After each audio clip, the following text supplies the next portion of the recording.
found this house, y'all. Where? Canaan. Oh, nice. That shit is sick. Oh, shit. Like, the Nice. offer's in right now. Wow. Yeah. That's where Pete's sister lives. Yeah. Sorry. Yeah, we were talking. Excuse me. There's a few going on up there at the treatment center, but Wow. we're gonna start off as a sober living and then flip it to a treatment center. And It's going to be like one of those 5-star Uh, deals. yeah, well, I mean, the sober living we're gonna do as cheap as possible to like make it affordable. Right. And then, I mean, once we turn it into a treatment center, you know, it's gonna be insurance. Well, yeah. Yeah. You know. Can you set her up with like painting shit? I don't know where it is. I've been looking for it. Oh, Or else I would love to send her. Wait, is that your daughter? yeah. Come on. Yeah, she looks just like me. I didn't even know. Yeah. I would love to. I would love to Don't. send her up with I painting just saw her stuff. like walk in by herself. I was like, I don't No, know where the she painting walked in stuff with me. is, and I Oh, am right. waiting for Veronica and Pat to get home so I can. What am I, the get invisible that man? stuff. Well, when they get here, Yeah. it's cool. stay with us.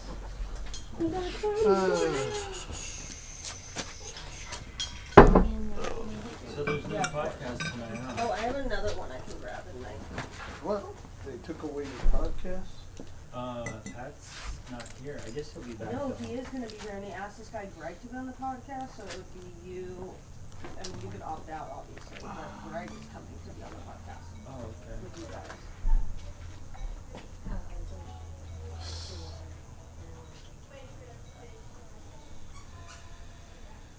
Wow, it's all It happening without is. I Pat. brought my That's jacket amazing. because I knew it was going to be outside. We got chairs like night, huh? Damn. Bunch of chairs on. It's gonna look funny this time because there were like 15 people last week. Is it always full or Is what? It grows, yeah. not? Is it always full? This I mean, meeting? it's hard to Yeah. make Yes. up. Yeah, It's hard just to make different up. people Yeah. every week. I feel like it'll be a regular one. Yeah, me Well, too. It's well, fun to work here. Yeah, I know. brother? How you? Good, man. Yourself? I love that you're here. Yeah. Girls, squirrels. That's right. What's this 100,000? Yeah, really? Okay, okay, Thank okay. you. What? I don't get anything she hey, said. Gus and Danielle, I want to ask you something about the meeting. So Pat set up a cash whatever for Yeah. learning to lose, Yeah. right? Yeah, But I think the meeting should be a separate it entity. should. So we do need to set up a Venmo for the meeting. I don't think it does. It's the same thing. Well, not really, because then Pat decides where the money goes. No, he doesn't say shit. Yeah, but we don't know who's participating in the meeting, and they just want to donate to the meeting because we're gonna have snacks set up. We're soon gonna have rent, blah blah blah blah blah. It's all gonna be a big mixed up. It's like a franchise. Right? Well, when it gets to be like 30 people or something, we can't come here. Oh, right. Yeah. Well, we're gonna go to the house we're about to buy. Rent free. Well, you guys should charge rent. No. Yeah. That's not really how. Well, sober living houses aren't they like 300 a month? Something like that. Well, listen. 300 a day, honey. There's one in Santa For Monica. you, 300 a month. There's one in Santa Monica that's only $300 a month. So. They're getting one that's Hey like, Billy, not that Nobody wants to listen. sorry, I'm gonna make the rules. I'm Yeah. not part of the news, but isn't there a way, I know certain nonprofits like churches and things, they do like, if there's donations, you can choose when you're donating And that's what usually how it program, happens. like say He makes a it certain group has 2 different campuses. Oh, yeah.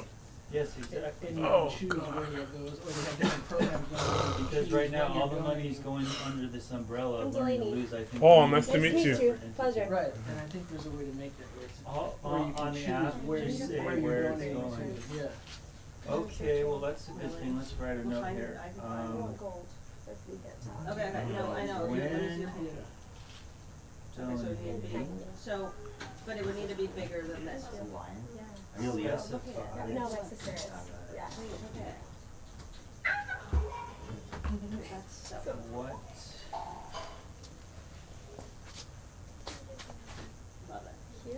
Yeah. Yeah. What? If you remember where you got it, because that's. I got it on eBay. What I apps look all the are time, you yeah. willing to lose, or what? I No, know, I'm like, I love. Yeah, that's Well, hard this to- is from what Japan, would and then you- this one was what from my channel do mom you from want to Italy, go so through? like, Yeah. What, but I'm saying for, I was Channel looking Yeah. for a or pinky, what? this was actually a little What girl's program? ring, I was it was a size What- 4, 3. What, Probably like a 6. If I'm a 3, I don't remember what And size. what do you I call the can look meetings to see like in what I relationship to purchased. learning the Sermon on the Mount meeting. But what do you, I think I purchased one too many. Danielle, is this is it a lot of joy. an affiliate? You know, it's- I don't, I've actually only lost one thing, and And that was. this. Dinosaur. I know. That was my mother's, but we could find that. Yeah, it's one arm of the octopus. And you know, like, right, you know. And then- What? Yeah. Every time I come gotta out, be it's silly. bang, Like, bang. It's a real dinosaur. What? Dinobot. Dino. Oh shit, Mikey? Yeah! Are we on? Yeah, I think so. It's still gonna get confusing if it's all coming into that one thing. Somebody's gonna have to channel it and manage it. hey, baby. So, Why? why? Did you Because check it? Someone's if money sitting here. comes I in, know. it can't Dude, just all where go is into my that bucket. None of it's going to tax Well, where's it going then? Go into the Cash App, right? Okay. And then every time there's money coming in, it'll show that we paid out Billy for whatever snacks. And it shows it. So you don't think that we need to set up something separate? Pat's never gonna cash it out. Like that money's there. Alright, well, we'll just table this for when everybody's here, or after the meeting. We should set up a steering committee crew too, so we need a steering committee.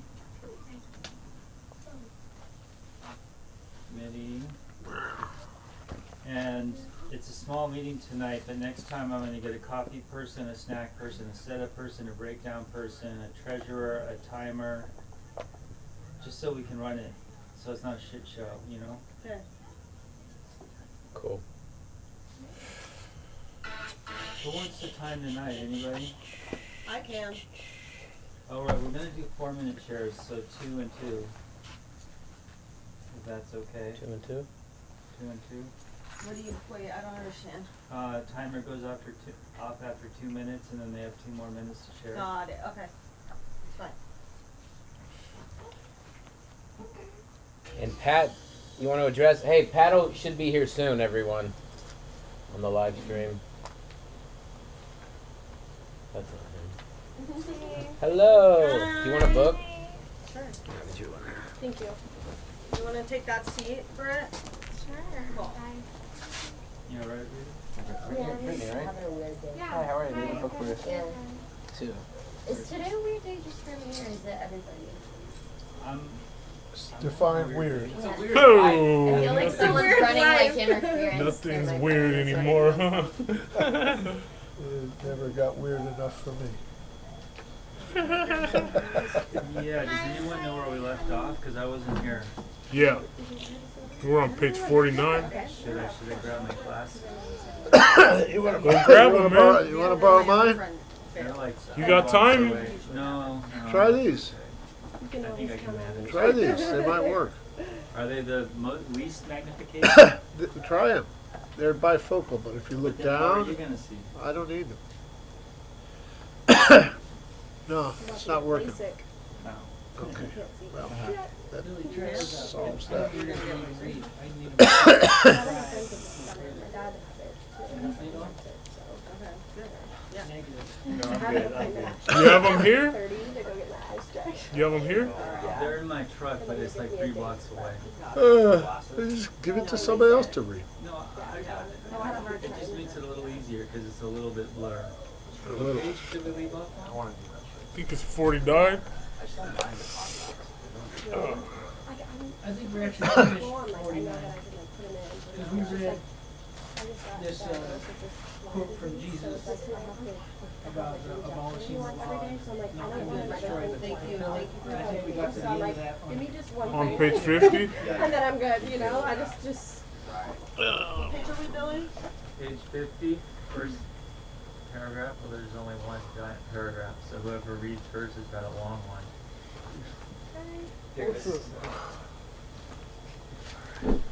So I am a guest tonight. My name's Greg. Yeah. That's buddy.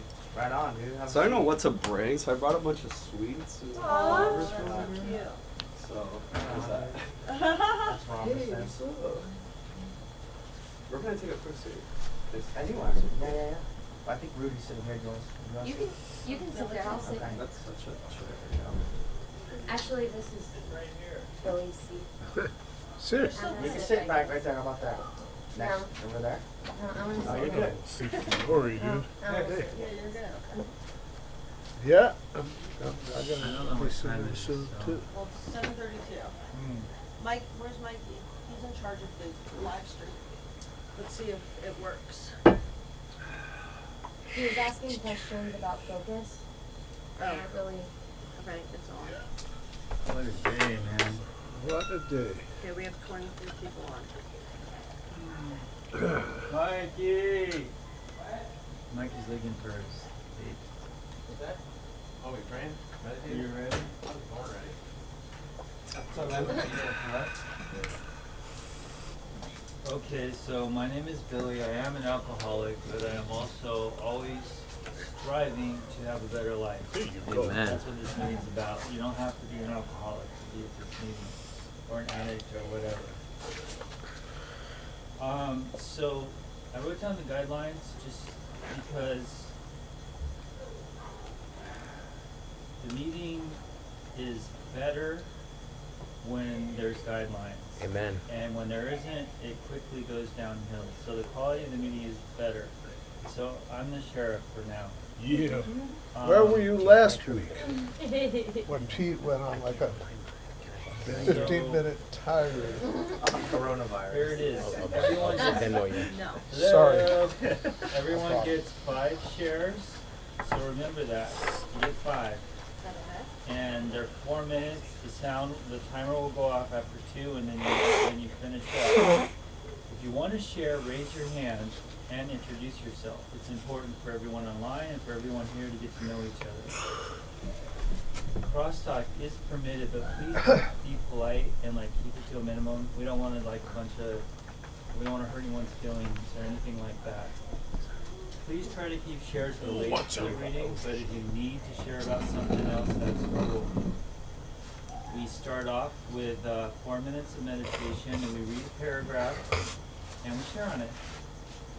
And we start at my left, so you're going to be reading the first paragraphs. That's it. Huh? Are we starting with a 4-minute meditation? 4-minute meditation. Okay, so I'm gonna start it, okay? Okay. Alright, ready, set, go.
Thank you very much, because and the people that showed up tonight, because it kind of shows who the core group is.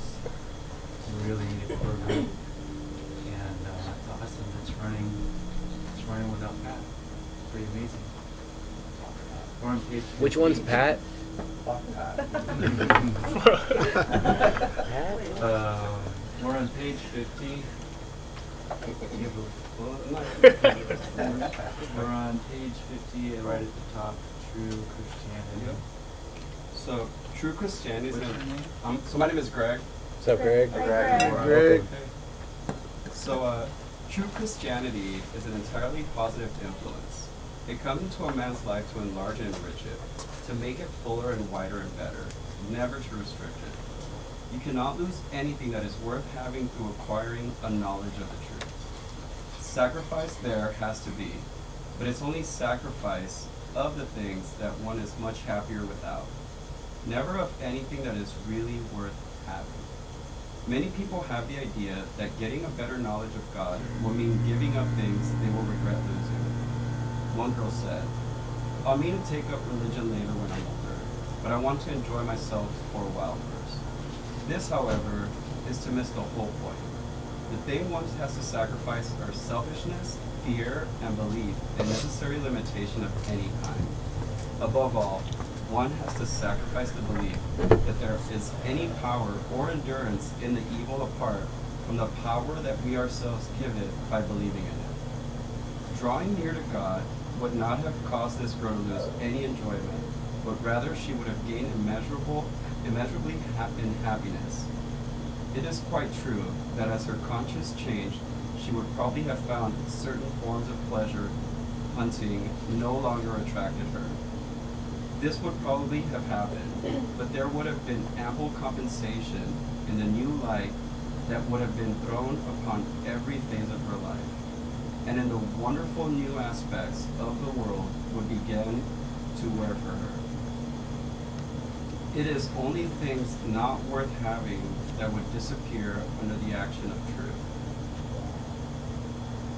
And you can share on that if you want, or now or later. So this, to me, this feels like allowing myself to be the best version of me today as opposed to tomorrow. So like, I'm sure we all have aspirations, like who we aspire to be, like what our diets are gonna be like. But it's so cool how we have the choice to like implement that now.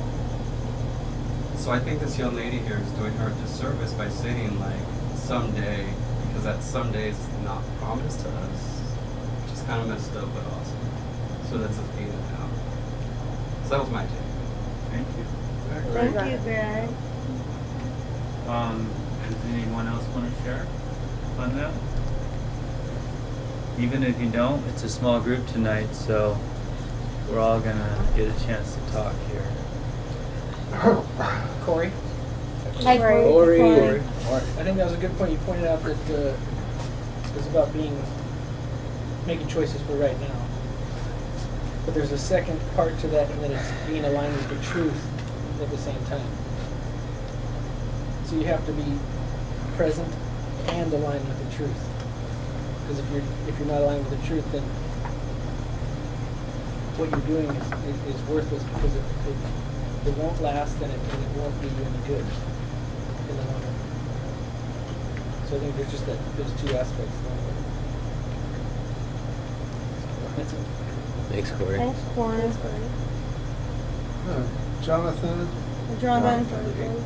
so I really like it. It says you cannot lose anything that is worth having through acquiring a knowledge of the truth. But then it goes on to say there's going to be sacrifice, and you are going to lose stuff. But I think the key words are that you're not going to lose anything that's worth having. Mm-hmm. So you could lose a lot of bad shit. Mm-hmm. You know, that's, the flip side. It's like, I'm an alcoholic too, and, but I don't think you have to be an alcoholic to be possessed of a certain sort of neurosis by which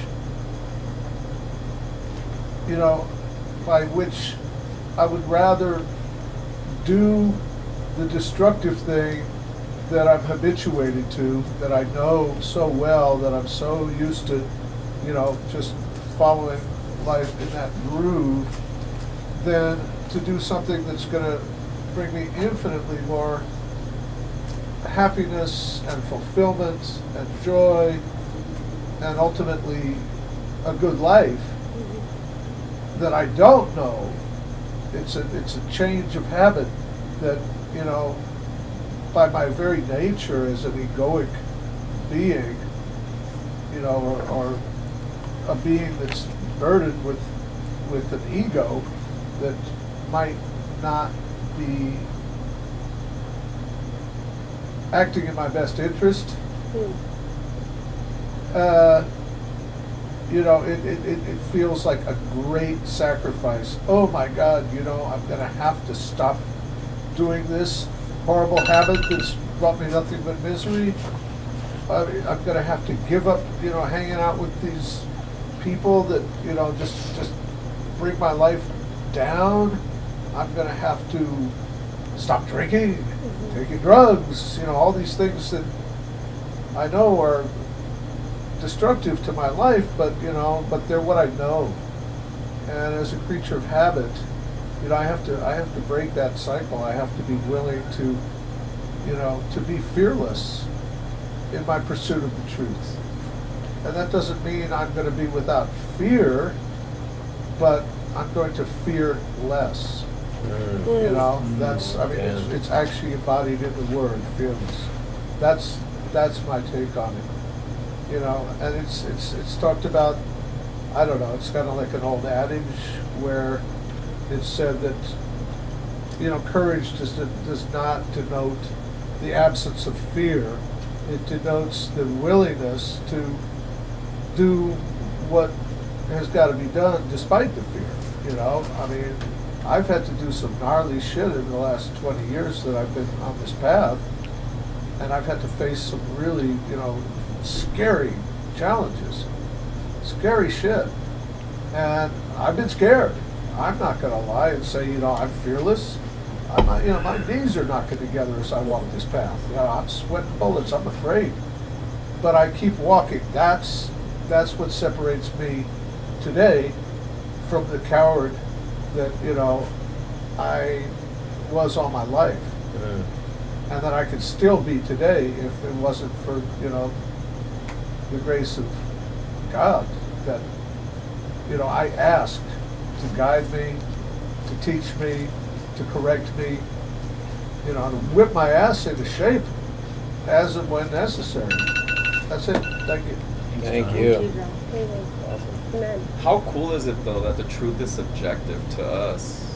You know, so I get to say like, Sure. this is the truth, and no one gets to, Sure. like, I get to interpret it my own way. Absolutely. Like, talk about it creating like an equal playing field, right?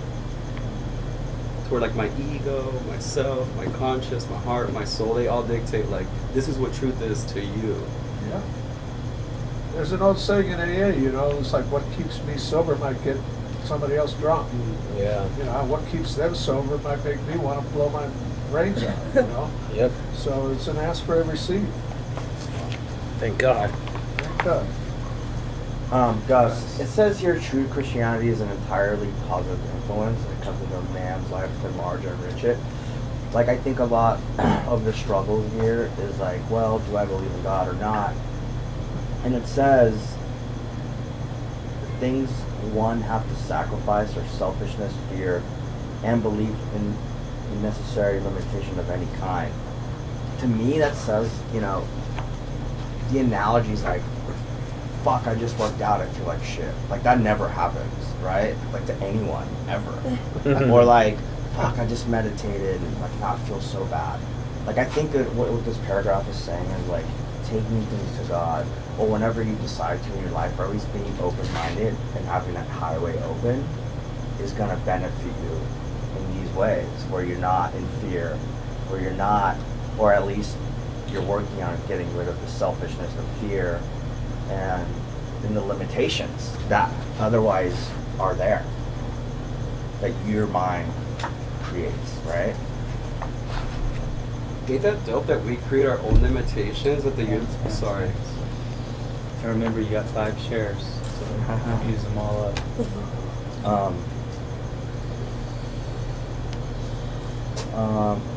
Yeah, that's really all I got. But I just think this paragraph is saying, like, telling this girl, like, you don't have to wait until life. Like, enjoy it more now. You know? Like, God's not gonna bring you a fucking $3 million house and be like, here you go. Hope you enjoy this now, not later. Like, it's about the success I love it. of, like, the mind and being in serenity, whatever that is. And, like, that's accessible to anyone at any time. You know? That's all I got. Thanks, guys. Yeah. Billy Alcoholic. Billy. I'm just gonna be honest here, which I kind of don't want to do, but it just works for me.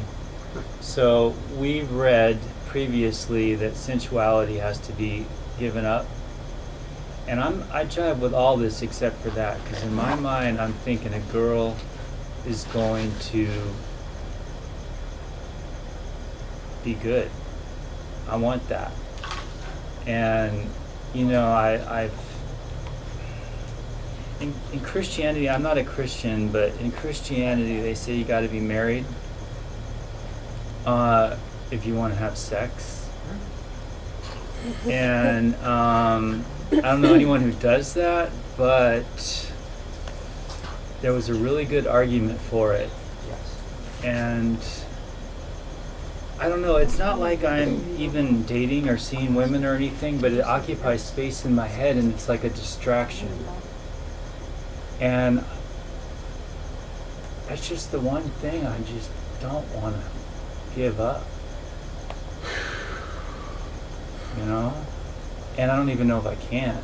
Well, you know, I guess a higher power could do that for me.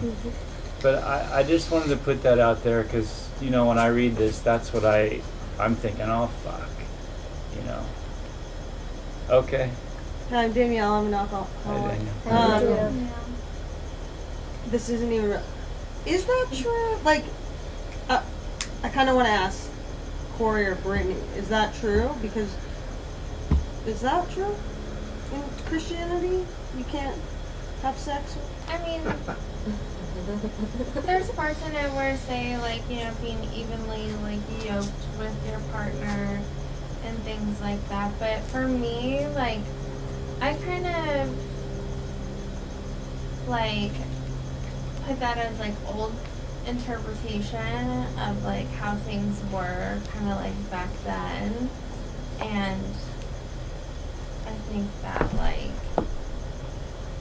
I don't know, for me, like, I am not married and I have sex, and I don't think, like, I'm a sinner or, like, bad for, you know, having sex out of marriage. You know, I think that, like, in that place, only, like, your higher power would, like, only my God can judge me, like, for that. I don't think it has to be, so, at least I don't live my life, like, so, like, black and white like that. Like, I think it was, like, a long time ago that they wrote that, and it's, like, I don't know, that's just kind of my, like, Alright. Thank you, Brett. Thanks, Brittany. Corey. So if you're asking what it's saying scripturally in the Bible, that and Jesus talks about marriage and things, and he also confirms other books that he obviously trusted as the Word of God, as he calls it. Genesis describes the joining of two people as becoming one flesh. That's what Scripture says. It says you become one person. It's a complementary pair that are made for that purpose. So there were all kinds of these patriarchs that had multiple wives and all that, and they also had a lot of trouble in their lives because of it. So it seems to suggest that in the Psalms and in Jesus' teachings that man was meant for a monogamous pair in a contract, like with one another, a commitment to one another, which the scripture calls a covenant, which is like a higher level of a contract than just a contract because it's for life. And it describes it as a trust building thing, like you could have the best sex because you're with this person and you have no fear of them leaving you at any time once you've made that commitment. That you could be your true self with no fear of abandonment and that sort of thing. So it seems I'd interpret it as saying that monogamy is a scriptural institution and that it's defined that way. Got it. Thanks, Corey. Thank you. Thank you. Paul. There we go. One page of the big book. There we go. No, well, this is old school. Like, the sacrifice has to be made if you're wanting to better yourself and be the best version of yourself. There's always things that we cling on to, like the rich man in the Bible that couldn't get to heaven because he had these possessions that he wouldn't get rid of. And it talks about that later in this book, or I don't know if it talked about it already, about preconceived possessions that can block us from the sunlight of the Spirit because we hold on to these things and won't let go. Old school, like my uncle, he would always check in on me, and he would ask me when I was going to get my shit together, you know? When I was going to get my stuff together and get serious. He was like a father figure to me. My father wasn't around when I was younger. And I would always say, I'm getting ready, I'm doing this, I'm doing that. And this is an old school phrase. He says, you're going to spend your whole life getting ready until you finally just do something about it. That's real talk. Because I could sit here and plan and think and imagine myself doing things, but till I finally put that first foot forward, nothing's going to happen. I think it was Bob Proctor in his book Goals. The first thing he says when you're setting goals and you want to live these goals out, the first thing you got to do is get off of Someday Isle. Someday. It's like an island. Someday I'll do this, someday I'll do that. You set your goals, you start manifesting toward those goals by taking action. Just like with this program, it's a program of action. If I'm going to stay sober, I'm going to have to do things that are going to keep me sober.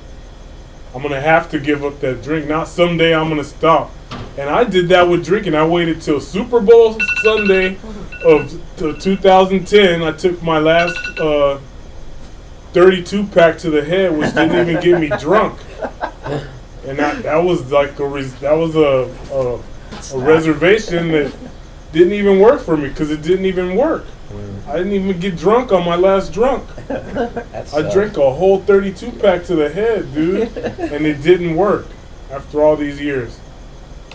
And that was my getting ready to stop, you know? I'm going to drink a whole 32 pack on Super Bowl Sunday, you know? And that was it, dude. Next day, I had to get sober. After that, the suggestion was to get a sponsor. The guy was going to school to become a counselor, and then one of the guys would come in and he said, "What does your sponsor say about that?" Well, someday I'll get a sponsor, you know? Next thing you know, the meeting after that, I went and stuck my hand up and got my first sponsor. Went through the steps. But none of that. Someday I could be fucking Jack Sparrow. You know what I'm saying? Ain't shit gonna happen till I fucking get my pirate ship and get on that motherfucker. You know? One day someday I'll. They say if you stay ready, you don't gotta get ready. In order to get ready, you gotta take action. This program is a program of action. Once you're getting into action and writing and doing all that stuff and giving back and making amends, that's the action. Like someday once you get to the ninth step, you gotta go make your amends. You know? And if you sit on that, you're gonna pay the precautions of that. That's true. If you sit and you balk on your 9th step or you balk on your 4th step, it's gonna show. Mm. If we're talking AA, big book here, you know, so just the time is now. We went to prime time and said prime time is now. The time to take action is now. We look at the now. Mm-hmm. You can't hold on to the, what do they say? You can't hold on to the future with one hand and hold on to the past with the other. You're pissing on the present. The time is now. If you're gonna talk about it, you gotta be about it. Or, you know, keep wishing. Stay on someday aisle. You know? Well, listen. Thanks, Paul. Anyone want to share? Anyone not want to share that's willing to share? And let's just move on to the next paragraph. All right, let's do that. Let's keep reading. Rudy. That's you, Can Rudy. I skip? Can I? Or do I have to? No, read? no, you don't have to. Oh, we don't have to read? Oh, good. Yeah, I guess you do have to. Someday you will. You don't have to share. Yeah, right. You don't want to read all of it. No, I'll read. If on the other hand, anyone were so insane as to suppose that the knowledge of the truth of being could put him above the moral law, in the sense of authorizing him to break it, he would speedily recover that he had made a tragic mistake. The more spiritual knowledge that one possesses, the more severe the punishment is which he brings upon himself by any infraction of the moral law. The Christian cannot afford to be less careful than others in observing the whole moral code in every nook and cranny of his life. He has, on the contrary, to be very more careful than other people. Indeed, all real spiritual understanding must necessarily be accomplished by definite moral improvement. A theoretical acceptance of the letter of truth might go with moral carelessness greatly to the peril of the delinquent, but it is utterly impossible to make any real spiritual progress unless you are honestly trying your very best to live the life. It is utterly impossible to divorce true spiritual knowledge from right conduct.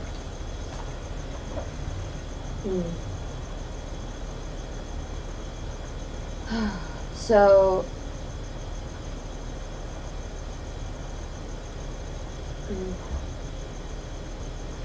so there's not, you can't get truthful with yourself quick enough, is what I'm gathering, and that you have to maintain your moral code, the one that's written, because there's really no straying from the path that you have written down. I really don't have a better, I can't find the words right now. Thanks, Rudy. Thank you, Rudy.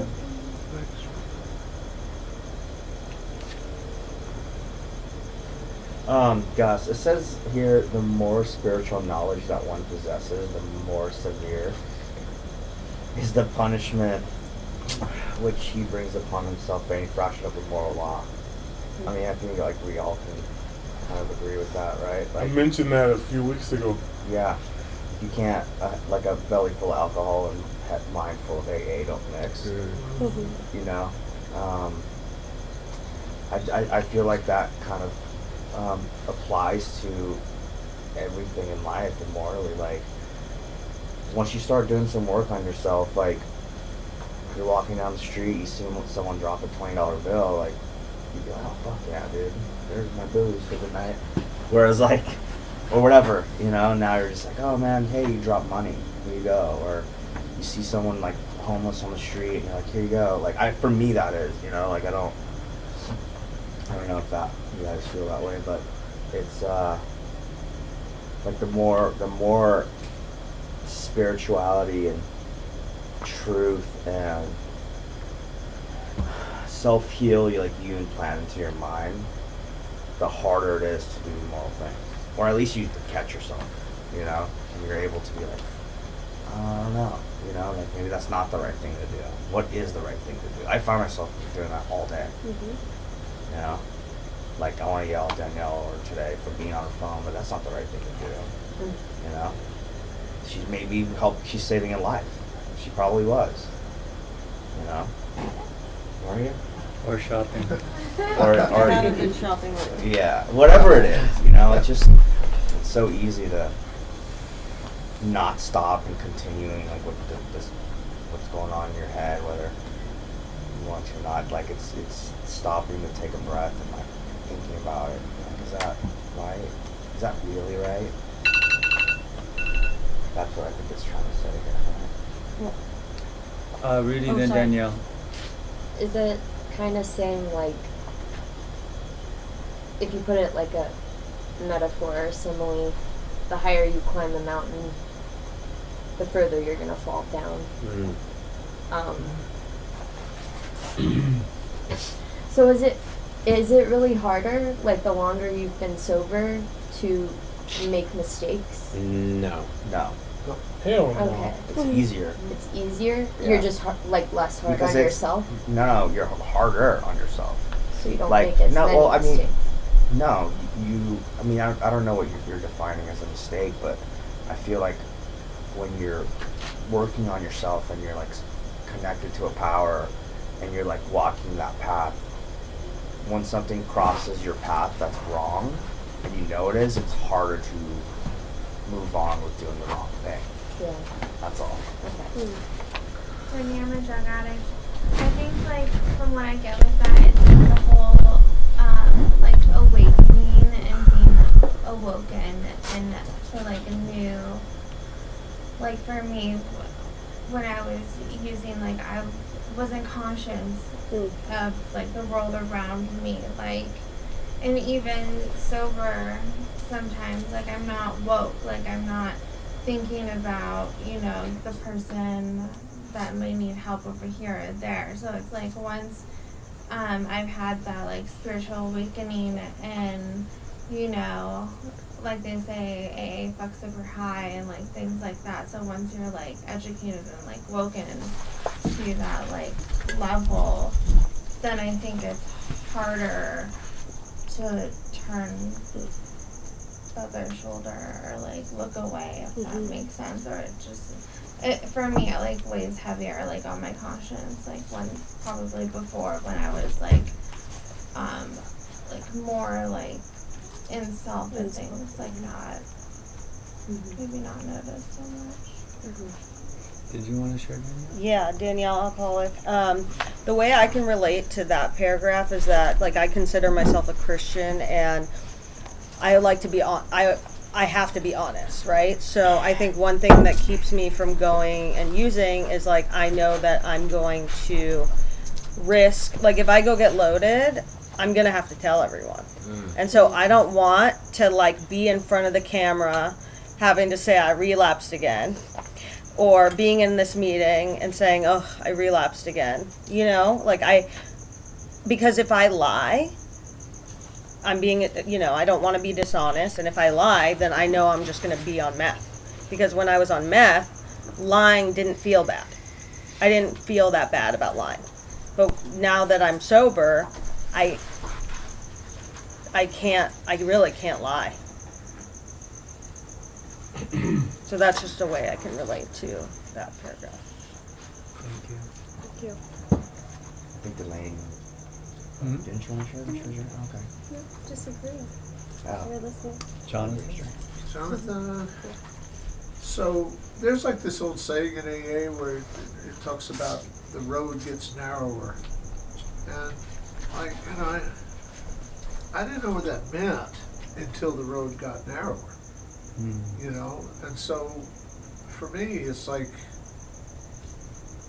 effortlessly I can't do a lot of the shit today, 20 years sober, that I could do without a second thought when I was, you know, 10 years sober, 5 years sober. And there's shit that I have to do today, and it's not, I don't think it's about time. I think, you know, I don't think, you know, this is time is not a treatment for alcoholism or any, you know, anything else, really. Time is an illusion. So you know, it's not about the time, but it is about the personal growth and the personal evolution. And, you know, that could be very fast for somebody, and, you know, it could be a little slower for somebody else. You know, I don't know. I don't know because I only know my experience. But I do know that, you know, there's stuff that I must do today to feel, you know, at peace with myself. Whoa, you know, that, you know, never seemed important to me as sometime in the past, you know. So I don't know. That's the point is, these changes, I don't take credit for them. I mean, yes, I had the willingness, I showed up, I was open-minded enough to listen, to take direction, but I don't believe that I, by my own unaided will, possess the power. Is that 2 or 4? 2. Thanks. You know, I don't have the power to make this shit happen. Things, you know, miraculous good things have happened in my life, and I don't take credit for that shit, you know. I can't afford to take credit, because that's like when my ego gets engaged, and my ego, you know, has always led me into troublesome places, you know. So, you know, I can honestly say that most of the good stuff that's happened in my life, all of the good stuff that's happened, has happened effortlessly. And that is a sign of, you know, divine intervention. Because I don't have the power to make good shit happen effortlessly. No fucking way, man. That, you know, it's like I'm gonna bash my head against a wall trying to make something happen. It's still not gonna happen. Yeah. And when it does happen, and it happens effortlessly, that's proof positive to me that there is a power greater than myself, you know, intervening in my life and, you know, showing me how great that power is, so that I will be motivated, perhaps, to continue seeking that power and say, my God, thank you, thank you, thank you. What else you got? You know, what, like, you know, what? Show me more. I want the whole package. You know. So that's it. Thank you. Thank you, Jonathan. Wait, what? Go ahead.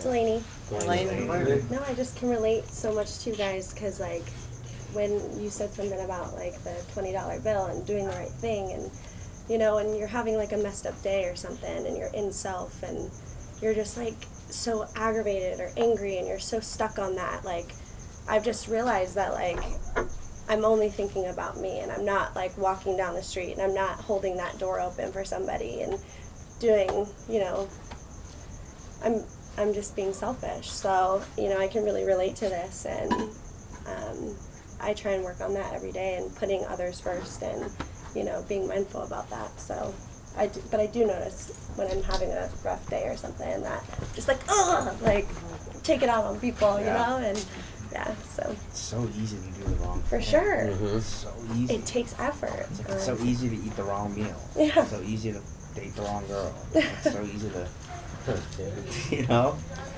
Mikey, then Rudy. Okay. No. My name's Mikey. I'm an alcoholic. Michael. That's what my father calls me when he's mad at me, so he calls me that often. So I just want to go back to what Rudy said about like the longer you stay sober, like I don't know, that whole thing kind of fucked with me, because thinking about that, it's like I feel like it's the same no matter how much time I have. Like, I mean, I'm freaking out because in 5 days I'll have 17 years. And for some reason, I just want to fuck everything up. I just want to self-sabotage. I want to fuck this up, fuck that up.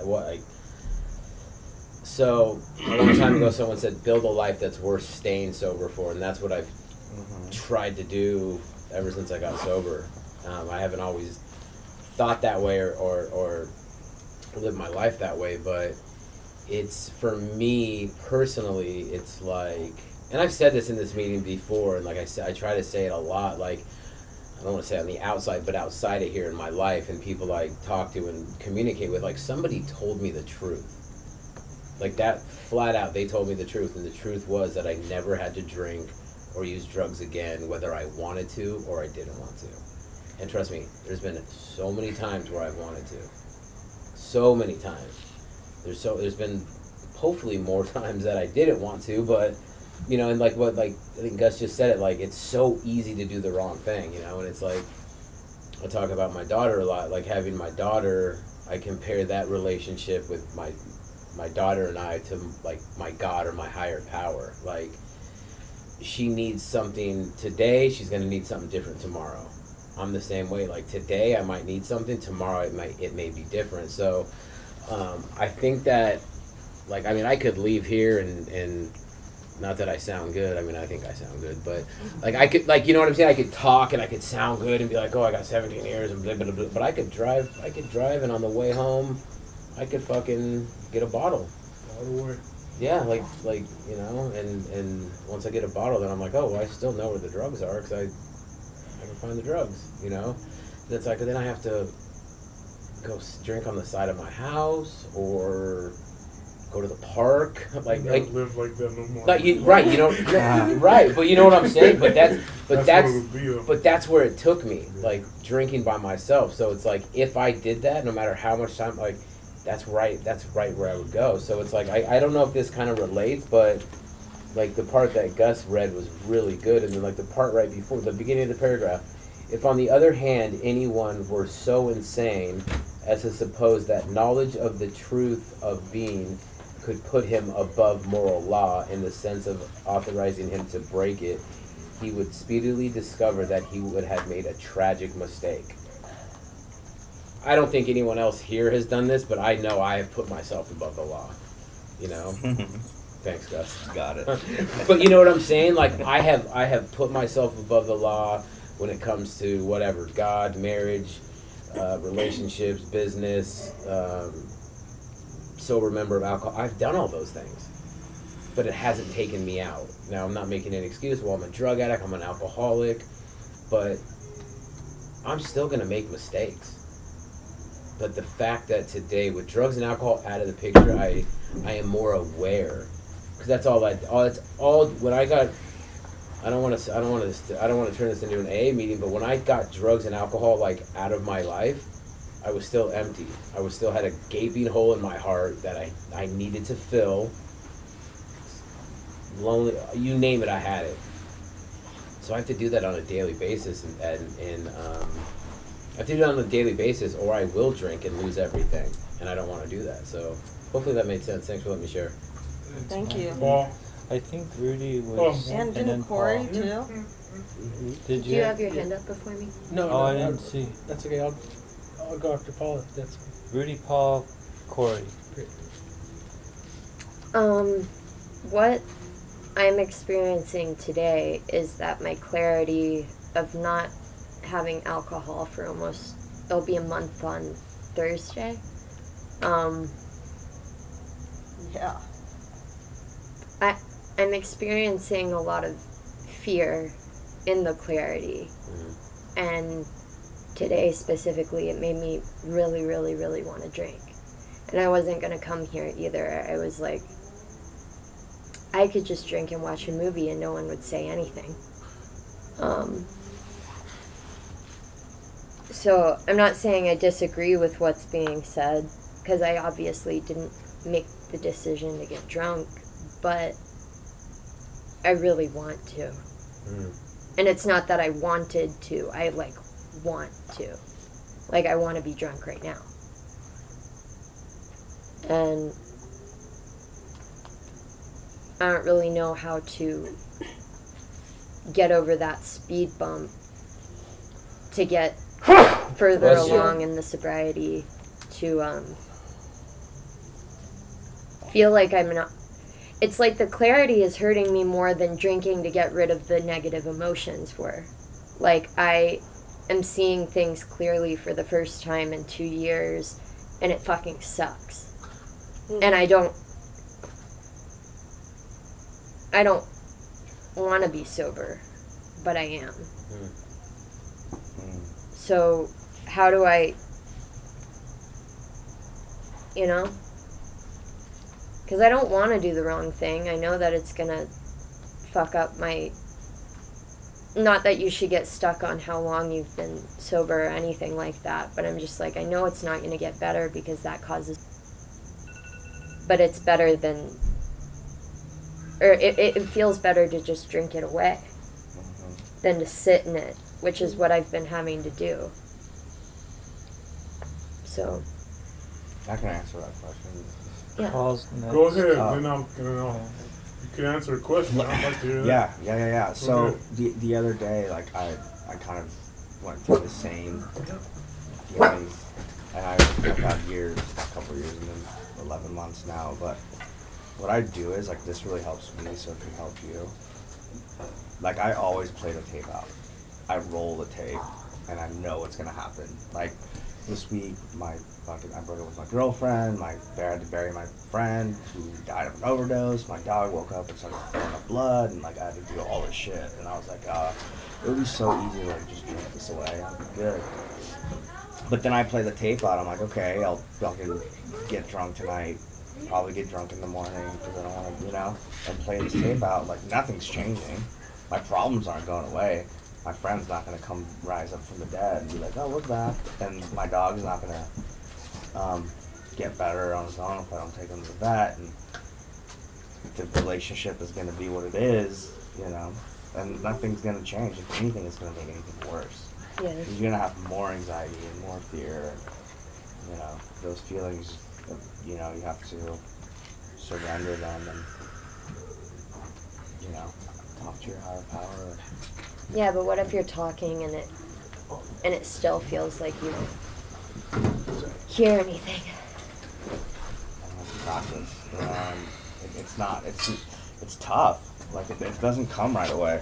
I don't know. Paul could probably talk on this too. Like, I mean, we all could, but Yeah, we all Paul's can. next. Can I go in for a second? Go and answer a question. Go That's ahead. exactly what I was going to do.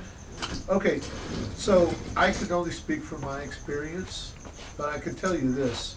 I can tell you that like the first 5 years of my sobriety, for the most part, was like walking over hot coals in hell.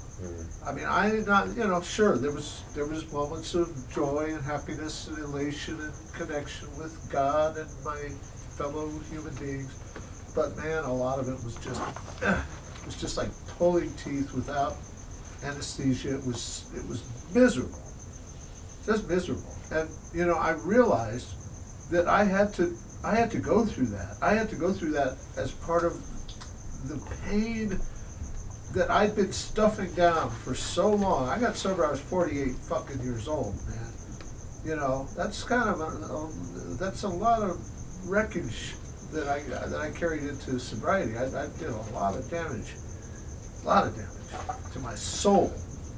Not to mention things, people, places in the material world.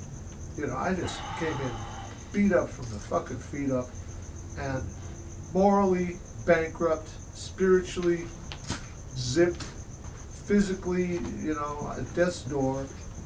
And then, I've been anesthetizing all the pain of my existence for 48 years, or at least since I found liquor and drugs, at 15 or 14 years old, I don't know.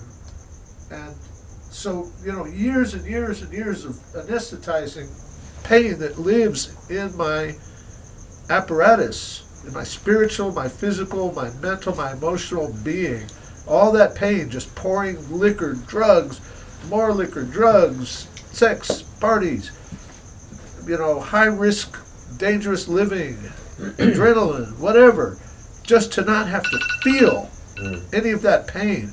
What do you think is going to happen when I stop doing all that anesthetizing of myself? I come bubbling up to the surface like a fucking tsunami of shit. And it's painful and it's horrible. It's gut-wrenching. But, if I want to achieve what has been promised me in AA, then, I become that fearless guy. I fear it, I hate it, it's miserable, I'm in agonizing pain. And convert it into something of value, because it's through this pain that I have experienced firsthand that I can actually have compassion when I hear a share like that. Because compassion, I think I said it a couple of weeks ago, compassion in Latin, you know, compassion, it means shared suffering. I can't feel compassion for you if I can't share, you know, the suffering you're going through. And I can share it because I've been there and done that. So, you know, and that, you know, and the greatest gift that I've been given in this recovery process is the fact that I've been through all that pain, and here I am, a living testament to, like, you know what? It doesn't matter. It's through the pain that God enters into my life and shows me miraculous stuff. It's, you know, Carl Jung said it best. He said, God enters through the wound. Well, you know, I was just one big walking, talking, bleeding, festering, gaping open wound.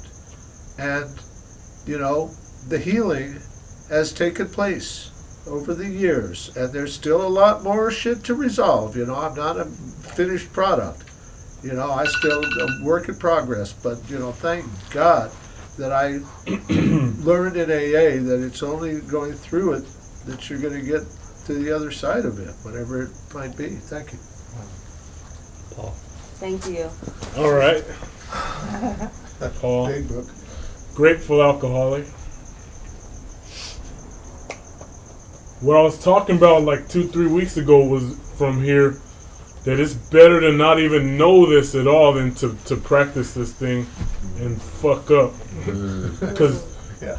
what I was saying was, we affirm to ourselves what we are. There's no one else that could do that but ourselves. We got to be true to ourselves. So once living this way of life, it's better to not even know this at all, because what it says here is the more spiritual knowledge that one possesses, the more severe is the punishment which he brings upon himself by any infraction of the moral law. Because you affirm to yourself, and you're going to have to face yourself once you affirm to yourself that you're doing this way of life. If you fuck up, the punishment's going to be worse on yourself. No one's going to... You might get some people, naysayers, that'll come down on you, but the punishment is going to be worse on yourself, because you got to live with yourself. Like you said, you could drink at your house. No one would know the difference. No one would even know. You could go take a dirty cake. No one would know. But you got to be true to yourself, and that would burn you up inside. It would hurt yourself. You would hurt yourself after making the affirmation that you're going to stay sober and live this way of life, you know? Something got you to the point that made you want to take that drink again. It would hurt yourself. You'd be hurting yourself worse than anybody else that could drag you down, because you're making that decision. Sorry. That was like a real one right there. No, they're complaining about the alarm sound, so I'm trying to change That was it. a real one. The warning in the big book is on page 85. It says, it is easy to let up on the spiritual program of action and rest on our laurels.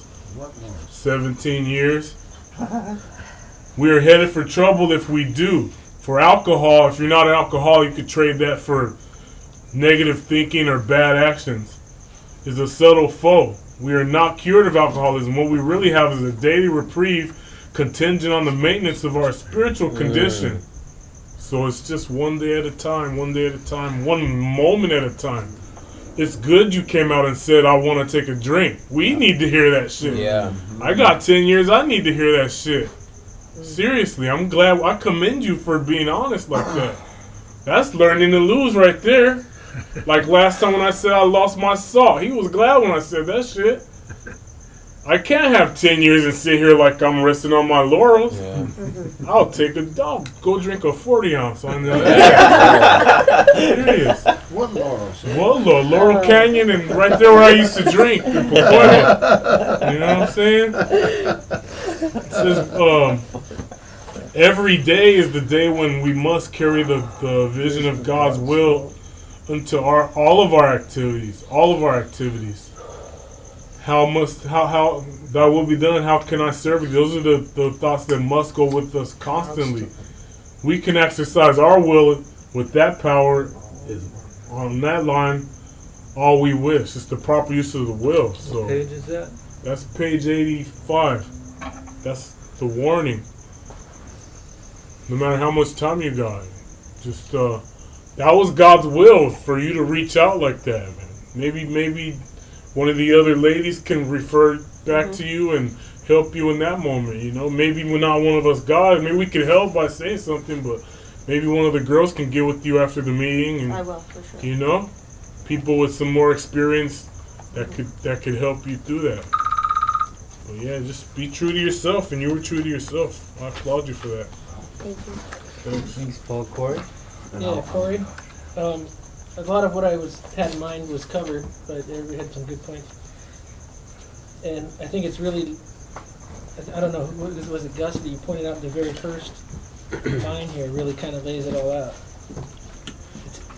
It's really making a point about hypocrisy and how much damage you can do with that. And you were kind of there when you said the higher you climb, the farther you fall. But I think it's more about the higher you climb, the more access you have to areas you can damage with your hypocrisy. It's when you're held up at a certain standard, and when you go against it, not only are you not preaching that anymore, but you're doing damage to everything you said. You're destroying credibility in the message itself. And not just what you said, but anything it's done for anyone else. You're destroying credibility in your whole message with hypocrisy. So it's double damage. And Paul was saying you're doing most damage to yourself because you're practicing defying what you know is the will of God. So when you practice that more, you get better at it. And you learn to do things in the darkness. And you get better at it. And until you step out of that, then you're just going to continue to get better at hiding and what you're doing and doing things in the darkness. So there's all these levels of damage that hypocrisy does. I think that it's a warning against that.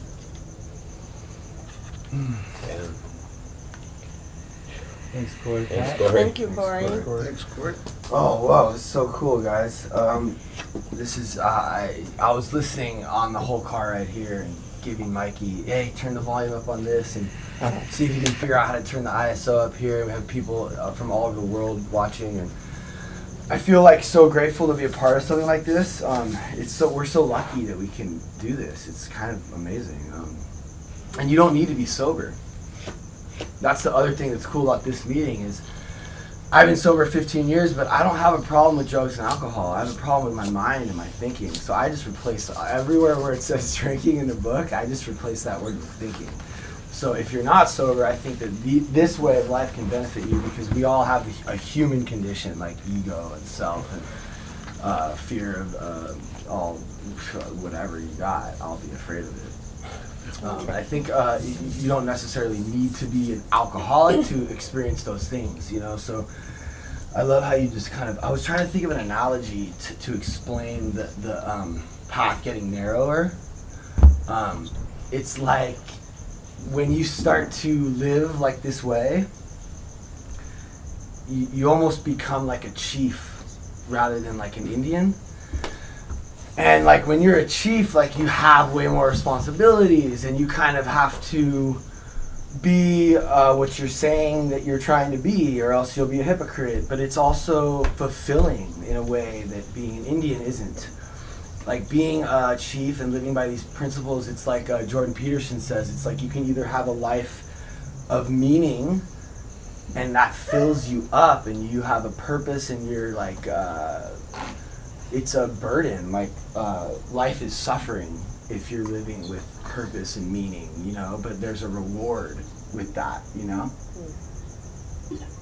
I've never been motivated or inspired in the way I am right now, like doing this and sort of dedicating my life to trying to spread any message of experience, strength, and hope, you know? Like, it's like, wow, fuck the music shit.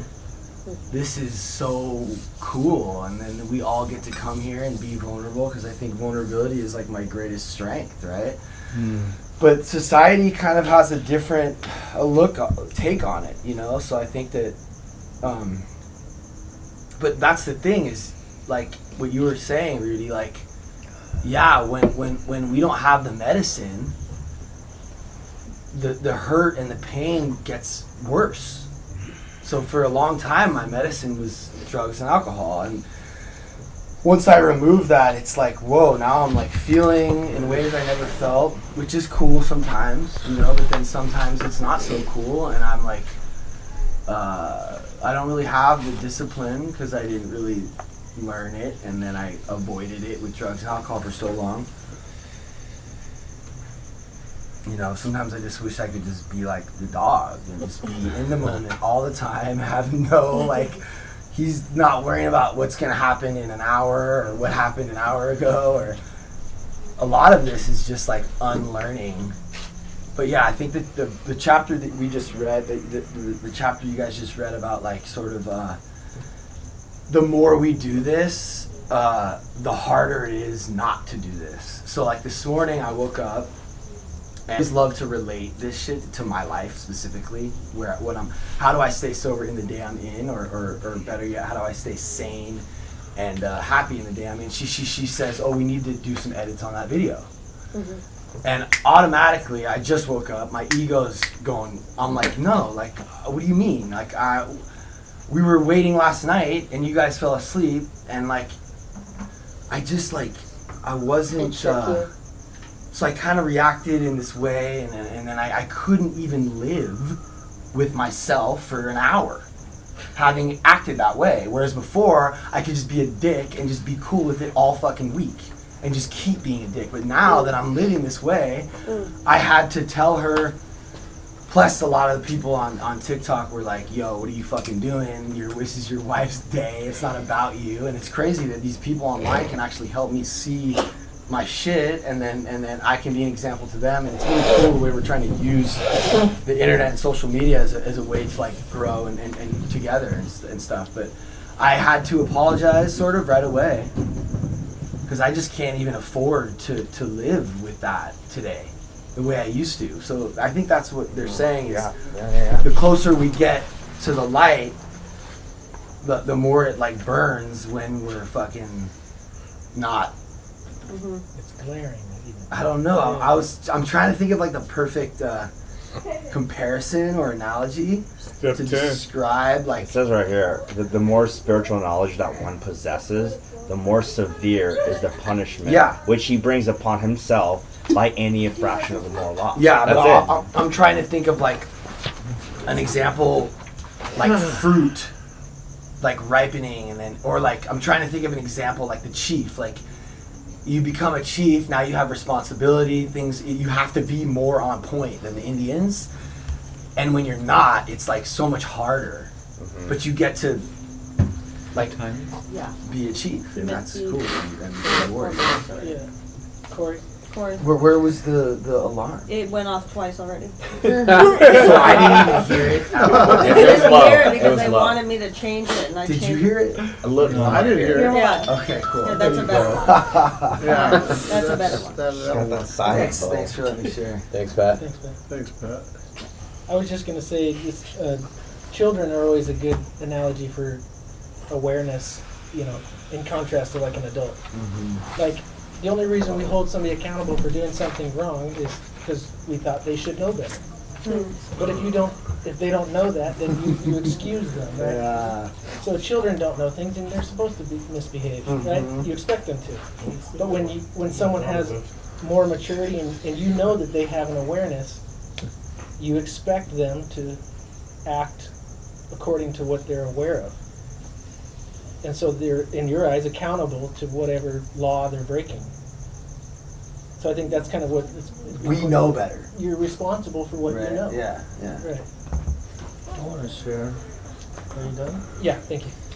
Billy Alcoholic. Billy boy. So I think you triggered all the alcoholics here, and I just want to say what it was like to get sober. First of all, it took me 5 years of going to AA, and I'd be like 3-day Billy. Once in a while I'd get 30, I'd sleep in front of the AA hall in my van. I mean, I was trying. It is not an easy task. In fact, it seems impossible to me. I was lifted out of the gutter by a higher power, I think. And what we're up against is a mind, like Pat said. It's not alcohol. That's the medicine, or drugs. So when we take that away, we just torture ourselves so much. You can think of it almost just wants to get you back to drinking and doing drugs, and it uses your own brain and it talks to you in your own voice. Or whatever, sex, eating, gambling. All the things. I mean, we have, yeah, those are the issues now for me because alcohol and drugs are out of the picture. But, dude, I was struggling today. I forget to connect to God because my only task in life, and my old sponsor made this very clear, is to live by principle. Everything else is just gift. I need to live by principle, and part of that is staying connected to my personal relationship with a higher power. And what I do is I talk to it. I'll describe what I'm seeing. Anything, any little trick or useful tool to get me out of self. And that's why service, everyone mentioned service is so important. It's almost not even for the other person, it's for you to be free of self. And the rewards of helping others is somehow really wonderful. You know, it's like, I want mine, but for some reason giving someone else what they need is better than getting mine. And so, yeah, for anyone who's trying to get sober, man, I mean, I literally had to sit on my hands. I got to the point, because, you know, I thought, oh, I want to get sober and go to school and have a girlfriend and do this and do that. Never worked. Finally, I was so tore up. God, I just want to stay sober for a few hours. That's it. That's all I want now. And that's when I got sober. So, anyway, that's it. Thanks, Billy. Thank you, Billy. I just wanted to respond to Pat and say, I mean, since the last time we worked together, it's really big, something you say or do, you don't feel really great about, and then you change it immediately after. Like, that's a fuck ton of growth, you know? And I mean, it's even different from a couple years ago. A little bit. And no, I mean, it really is. You mean I was like a dick back then? No, you weren't a dick back then, but I think you've gotten better at expressing yourself in a positive manner. Thank you. And it's a lot of growth that you were able to, for instance, this morning, you could have called me and asked me to come in really early and been like, you know, you could have projected. That totally could have been an opportunity for you to project. In my head, I did. I was mad at you. Oh, I felt it watching it. I felt it. I was like, oh shit, he's mad at me. Just for a second, though. But you know, it. And then I asked for God to help me. Yeah. But that, you know, it's good for me to hear the whole story and to know that it was just as hard on you to keep it together mentally and emotionally today as it was for me to watch it and be like, oh fuck, what did I do? You know, because I internalized it and I started being all like, oh shit, should I call them? Like, what should I do? And I didn't. I just decided to like take a minute and breathe and show up today instead of hiding in my fear of what it was going to look like showing up here today. Good for you. I'm glad you did. Yeah. We're really happy to have you here. It's really cool.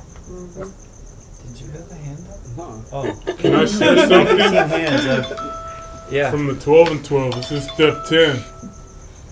Our first objective will be the development of self-restraint. This carries a top priority rating. When we speak or act hastily or rashly, the ability to be fair-minded and tolerant evaporates on the spot. One unkind tirade or one willful snap judgment can ruin our relationship with another person for a whole day or maybe a whole year. Nothing pays off like restraint of tongue and pen. We must avoid quick-tempered criticism and furious, power-driven argument. The same goes for sulking or silent scorn. These are emotional booby traps baited with pride and vengefulness. Our first job is to sidestep the traps. When we are tempted by the bait, we should train ourselves to step back and think. For we can neither think nor act to good purpose until the habit of self-restraint has become automatic. Disagreeable or unexpected problems are not the only ones that call for self-control. We must be quite as careful when we begin to achieve some measure of importance and material success. For no people have ever loved personal triumphs more than we have loved them. We drank of success, of a wine which could never fail to make us feel elated. When temporary good fortune came our way, we indulged ourselves in fantasies of still greater victories over people and circumstances. Thus, blinded by prideful self-confidence, we were apt to play the big shot. Of course, people turned away from us, bored or hurt. Now that we're in AA and sober, or thinking right, I guess, right?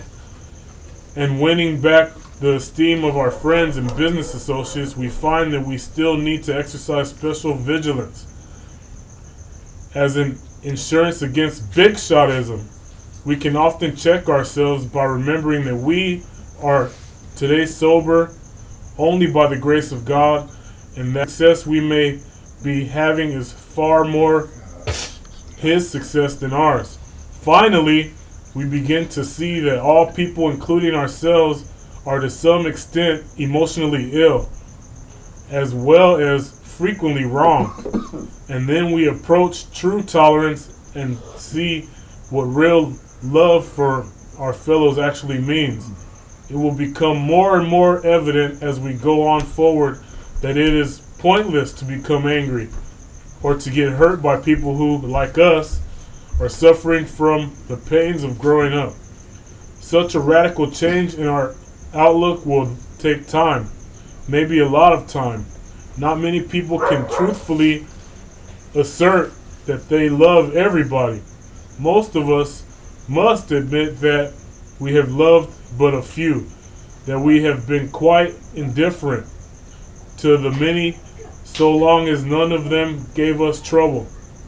And as for the remainder, well, we have really disliked or hated them. Although these attitudes are common enough, we AAs find we need something much better in order to keep our balance. We can't stand it if we hate deeply.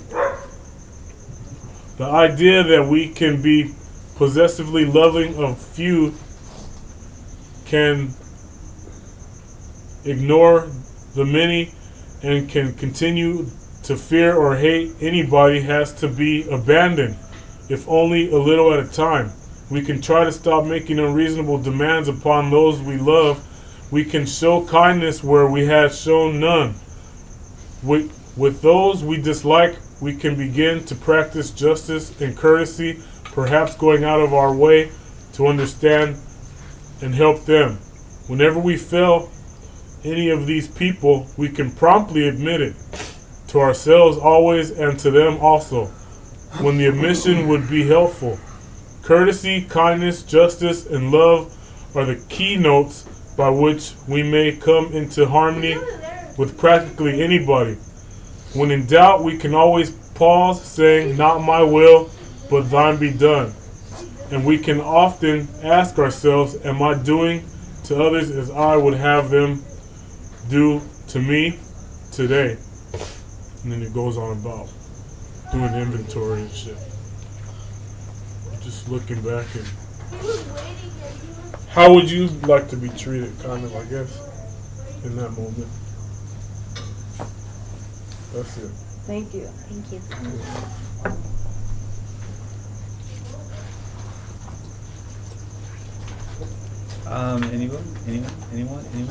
Anyone? What's the time look like? It's 10 minutes. 10 minutes. It's Okay, about well, internet land. How long? let's maybe see if anyone has any questions from the the streaming maybe, and address them a little bit. Does that sound like a good idea? Comments, questions? Is anyone doing that? Yeah. Mikey, go ahead. You writing them? Do what now? Someone has a question? Put it on the comment. I have OCD, ADHD, ADD. My mind races, and nicotine was my medicine. I was an addict. When I quit, I felt like I lost my best friend. Well, if you were an addict, you still are an addict, or at least I am. I always will be an addict. My current addiction is social media fame and this brand, Learning to Lose, which happens to be all about my addiction. So it's weird how I'm so smart, I figured out a way to make my addiction about my addiction. So I can help maybe some other people, because it felt like that was the only thing.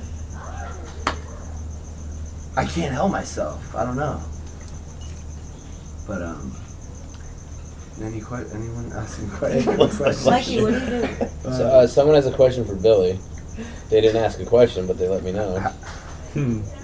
It's about, he said, Same person? the girl said sensuality. Please talk more about it. That's a good one, bro. I'm with you on that. Like, I don't really fuck with that part either, because I don't think there's anything wrong with like sex or any of that shit. So my take on that is I gotta operate at 100% before I can give myself to anyone else.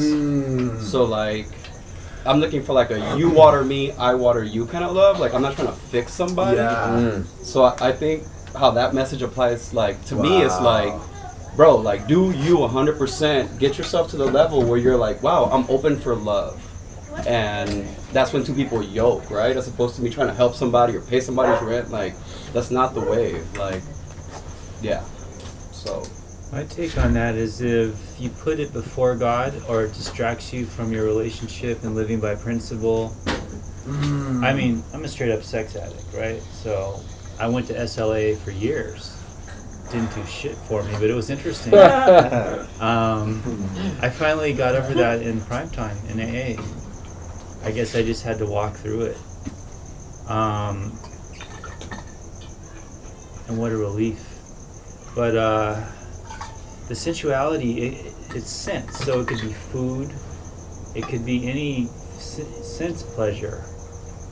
But the partner and the sex and the lust and all that just really, for a man, I don't know what it's like to be a woman, but for a man it can really take up a lot of headspace. And it's just distraction, I guess. But it's nice to check out. So it's a way of checking out, you know, and any kind of fantasy, really. Yeah. I mean, we should have a whole No, talk I know. on that. I know what it is. It's what he said. It's no matter no matter what you're doing, if you're doing it to cover up some shit, if you're doing it for an escape, constantly, you're not living in the moment. You're escaping. You're avoiding. So if you're healthy, and you have a healthy relationship and a healthy sex life, and you're cool, as long as you're being honest and you're not like using that the same way we use drugs and alcohol or eating or anything. Humans do so many different things in excess. The only thing I can do in excess and get away with is this. This is the one thing I should be doing constantly all the time. Like, I'm fucking addicted to this, and then I'll be chill, I think, right? Well, you can overdo it too. I kind of am, huh? But with the internet and shit. Jonathan, alcoholic. Jonathan. You can know, overdo anything. I just want to piggyback off of what Pat was saying, you know, because I am an alcoholic. You know, I've been sober a long time. I've been practicing this program for a long time, but I'm as alcoholic today as the day I was, you know, crawled into, you know, recovery, whatever that may be. And, you know, so because I have these obsessive OCDs, ABC, CBD, whatever. All these, these ways about me. In my case, they seem to be symptomatic of alcoholism, the compulsive, obsessive drive. Well, in active alcoholism, that's a drive straight to hell. I destroy everything in my path and everything goes to shit. But see, when connected with a power greater than myself, and this is my experience, and it seems to be backed up by things I've heard in AA over the years and, read in the literature, and, the bottom line is, when I'm connected with a power greater than myself, even my defects of character, which are many, can be used to good purpose. Fuck yeah. My obsessiveness, my compulsiveness. I have published 10 fucking books in the last 10 years, man. Yeah, bro. And been translated to, numerous languages. And, why? Because I was obsessive about that shit. I didn't eat, sleep, fuck. I didn't do nothing, man. I sat in front of a piece of paper and wrote, just like insanely. Obsessively, that was my life. It was an obsessive drive to do this shit. The result is I was able, through that insane, unbalanced, overworking, whatever you want to call it, I was able to share my experience, strength, and hope with, thousands of people and get that feedback and have that experience of being able to touch somebody else. Yep. With my recovery, So, as far as what Pat was saying, fucking right on, man. Use that shit. That's the true alchemy of the metaphysical truth. The true alchemy is by turning shit into gold. You don't make the shit disappear. You don't make the alcoholism or the obsessiveness go away. Right. You transform it into something useful and positive. Yeah. And that's the beauty of this thing, It's like, there's no abracadabra. It's not some weird, trick, magician's trick pulling rabbits out of a hat. It's like a real deal, metaphysical truth. It's alchemy. It's true alchemy. Turn shit into gold, man. Turn shit into productivity and work obsessively with passion, with love for what you're doing, and fuck, mainstream definitions. You're doing it, brother. You're living it. You're turning your shit into gold and helping countless others. So God bless. I got one thing about the sensuality or the sex thing. The commandment in the Bible was not to covet thy neighbor's wife, right? Something like that. Don't covet thy neighbor's wife. So that just means if you have somebody that you're with, to be monogamous with that person, not to go whoring around, fucking everything you see. Or even in this book it says to even think about it. Ooh. Is to do the action. Oof, that's a tough. I just looked this up. Christian views on marriage. From the earliest days of Christian faith, Christians have honored marriage or holy matrimony as a divinely blessed, lifelong monogamous union between a man and a woman. According to the Episcopal Book of Common Prayer, reflecting the traditional view, Christian marriage is a solemn and public covenant between man and woman in the presence of God, intended by God for their mutual joy, for the help and comfort given one another in prosperity and adversity. And when it is God's will, for the procreation of children and their nurture. That's what it says there. It doesn't say anything about, the actual marriage ceremony or anything like that. It never did. Okay. Did I cut you off? Just being true to the one you're with. Oh no, I'm not with nobody. I'm not with Keeping nobody. it real with That's one easy. person. I guess. 1 minute left to 9. It's okay. Is No, there I know, I'm any just saying. burning desires or anyone who didn't share that would like to share for this last minute we have? I guess everybody did share, huh? Sure. Good question. Burning desires? Anyone out there have any burning desires? Well, I wanna just address something. Okay. Okay, I'm gonna cross You're, talk a you're little. looking at me. So. No, it's not you. It's a All little. right. In this meeting, I encourage a little bit of crosstalk. I think that it's cool that we're able to use. I don't know, like when you go to an AA meeting, you hear the drunkalog. You learn how to get loaded. You learn how to crash cars. You learn how to ruin marriages, and I'm not so much for all that. I'm for how do I stay sober. Okay, so I like to use real examples of my life today, sober, 15 years, with my wife, what is happening, and I'm cool with sharing about all that shit in a specific way, so that people can learn from my experience and my journey. And I'm gonna like fuck up, and they're gonna see it, and they're gonna judge me. But then I'm gonna learn from it and grow from it, and they're gonna be like, oh shit, like he's just human just like me, and it's okay. So I was just gonna say, like, I did that with this band I was in called Hypercrush. And it wasn't the way I did it without a power. I fucking totally agree with what you're saying, and I feel like I'm doing it now in the right way with a God, whereas before I was doing it alcoholically in a way that was driven by ego and self, and I was like, I must get, the record deal. Got it. I must get #1 on iTunes.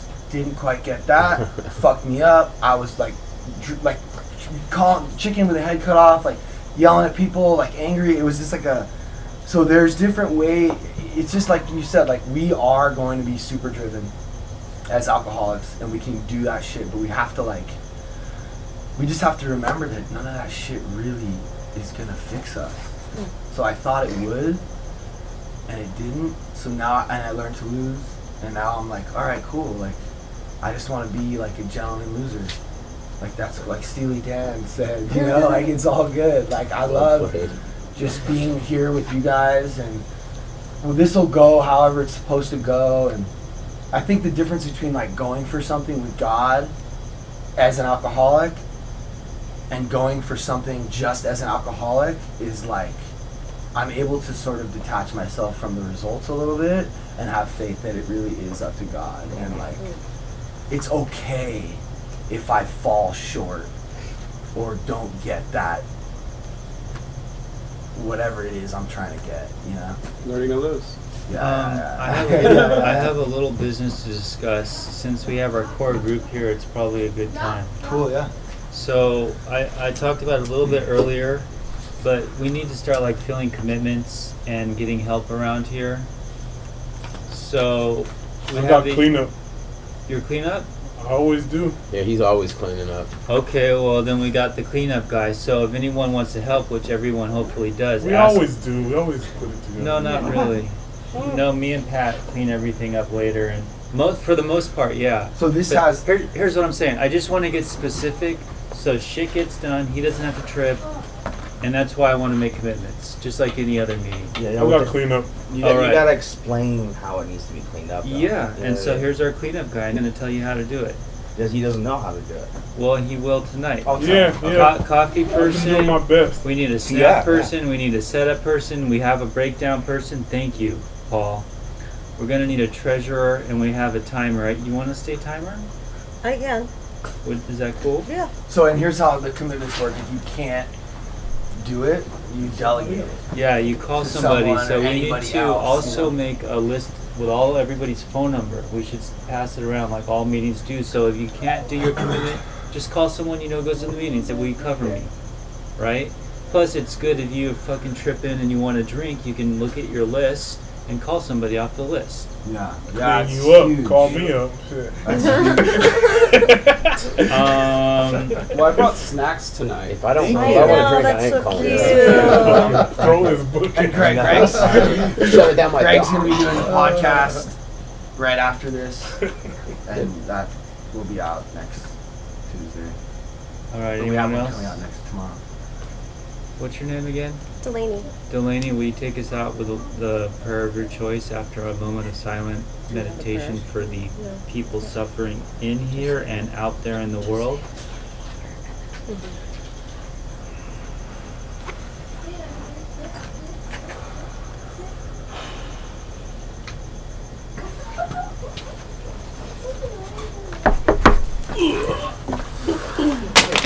Ouch. Damn. So I felt that one over here. we're not holding hands because of COVID. Oh, okay, got it. Okay. Our Father, Our Father, who art in heaven, hallowed be thy name. Thy kingdom come, thy will be done, on earth as it is in heaven. Give us this day our daily bread, and forgive us our trespasses, as we forgive those who trespass against us. And lead us not into temptation, but deliver us from evil. For thine is the kingdom, and the power, and the glory, forever. Amen. Yay. Keep coming back. It works if coming you back. work it. So besides So the Rudy, besides the chairs and you the should Yeah. get a all sponsor. this, Okay, what else? so these Yeah. chairs. I mean, that's what we did. I know about So if you that. want what we have, you can do what we did. Then I help break down all the wiring and stuff. If you don't mind. I do every we're week. returning to podcast. What else? Hi. Well, I know you. Thanks, guys. Take a broom with this I'm little set up. I want to grab your number too. Alright, well, whatever you guys pack, because there's always little things that I don't. I want to get mine all the time. So we can help each other out. What's next? Do you live nearby? I live in so I'm on Yes. Brown and also Like, yeah. So like, I don't know where this goes. I'll put it on the table. Thank you so much. not right now. I'm I just still yeah. You guys done with these? yeah. And like, So maybe we can spend some time. No, this is my. Spread this message. And that's Gus's, I believe. I'll put. Okay, cool.